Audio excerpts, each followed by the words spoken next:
Okay, I forgot to start the recording at the beginning of the hour, but really we didn't talk about too much other than the first couple of problems here. Rock climber versus snowboarder. The first one was a given.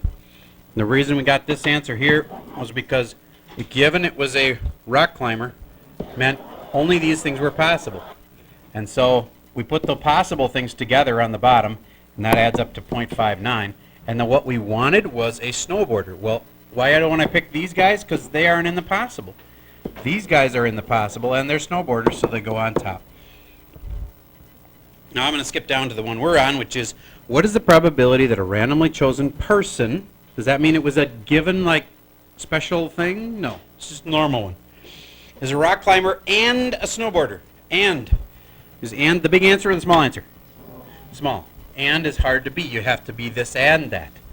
There probably aren't too many people that are a rock climber and a snowboarder compared to the whole group. All right. In this group, apparently there is a big crossover between the two. So it's 0.47. Technically, is that divided by anything? Yes, divided by 1. Because all the things were possible. And when I add them up, I get 1. But that's just 0.47. Hopefully the answer is 0.47, so I can... Ah, yes. Moving on. Given. Ooh, given. What does that change right away? The denominator. Got to divide by something. Can't be divided by 1. Okay. Given a randomly selected person is not a rock climber. Okay, not rock climber. So figure out who's possible then, if they're not a rock climber. And put the possible on the bottom. And put what you want on the top. And I'll pause for a second while you figure that one out. All right. If they're not a rock climber, then they're not this and they're not that. They could be this, it could be that. Put them together. Did you put 41 on the bottom? Yep. Good. And then on the top, not a snowboarder. That means these guys are what I want. 0.06 divided by 0.41. Did you get 0.146? Raise your hand if you got that right. Excellent. Okay. Let's move on. And this is a triple ven with a very fat cat. This, a lot of people last hour got stumped. Let's see if you guys are less stumpable than they are. You're going to be clipping along just fine for the first 3 or 4 numbers here, and then you might get stuck. I'll get you started on the first few here. 51 people. I'd put the 51 right there, upper left-hand corner. That's kind of our spot for the total of all the people. And then I like to cross them off as I go, because then it really does help you kind of keep organized on what you've already done. 26 have an iPod. Then I put the 26 not in here, because the 26 is all the circles, little pieces of circle added together. This, and this have to be 26, so I put a 26 there next to iPod. 4 people don't have an iPod, cat, or phone. If they don't have an iPod, or a cat, or a phone, oh, they must be down here. And there's 4 people there. Okay, got that part done. Now, 12 people have a phone, but not a cat or iPod. So just 12 people in here, kind of, but then they are not this, and not this. Okay, that works. So 12 people, actually the 12 is down there, right? Because they couldn't be in here or they would have a cat. And they couldn't be in here, they'd have a cat and an iPod. Couldn't be in there or they'd have an iPod too. Okay. It's like a little logic puzzle. Next thing, 4 people have an iPod and a cat, but not a phone. See if you can figure out where to put these. And remember, the most important one is the very center.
Okay, I think you've had enough time for that one. 4 people have an iPod and a cat, but not a phone. 4. iPod, cat, not phone. iPod, cat, not phone, right there. Okay, and then the next one is the one where it really separates the people who should probably take the harder class next year from the people who shouldn't. Just this one problem. If you don't get this, you're doomed. I'm just teasing. It's okay. This is what kind of a challenge. One stumped a lot of people. But 6 people have a cat and a phone, but not an iPod, means 6 cat and phone. Cat and phone is like here. 6 and cat and phone and not an iPod. Okay, well then that means, can they can't be in there then. So doesn't this have to be a 6 right here? Okay, good. That's actually the next one that's the hardest one. 15 people have a phone and a cat. Well, I think what people get confused on is that, okay, are they saying that this is 15 in here, right here? No. That'd be really nice if there was 15 right there, but no. You have to figure it out. There's a 15 total in there and there. So what does that mean? Say it now. Must be that. Okay. We found the middle one. Now it'll be much easier. 14 people have an iPhone, iPod, and phone. Okay, 14 means these two together, iPod and phone. It's those two. I have to add up to 14, so this must be a 5. And once I have that, I can figure out this one because they all have to add up to 26, remember, to make the iPod number. And then we know that the grand total is it 8, you guys? Okay. And then we know the grand total has to add up to 51, so you just add up all the numbers we have and see what's left that you need to add to make 51, and it comes out to be 3. Raise your hand if you had 3 on that last one. Okay, good. All right, good. So those triple venns can be like a logic puzzle. So, moving on. This is one of those warranty questions. Remember, it's always P times A, then you add them all up. All right? So there's 2 things that could happen, and the probabilities of them we need to figure out. It's either going to work or it's going to break. If it works, what's the probability it's going to work? And then what's the amount you get if it does work?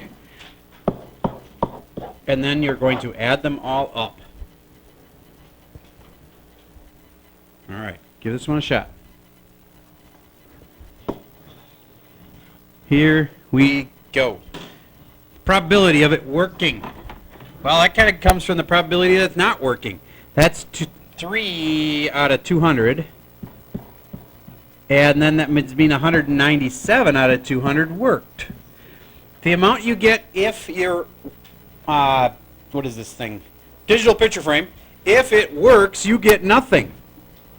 Some people like to right there put the negative money that they lost on the warranty. I don't like to do it that way.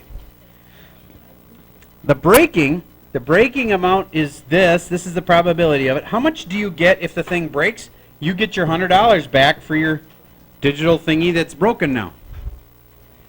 All right. If we do P times A and add them up, this becomes 0.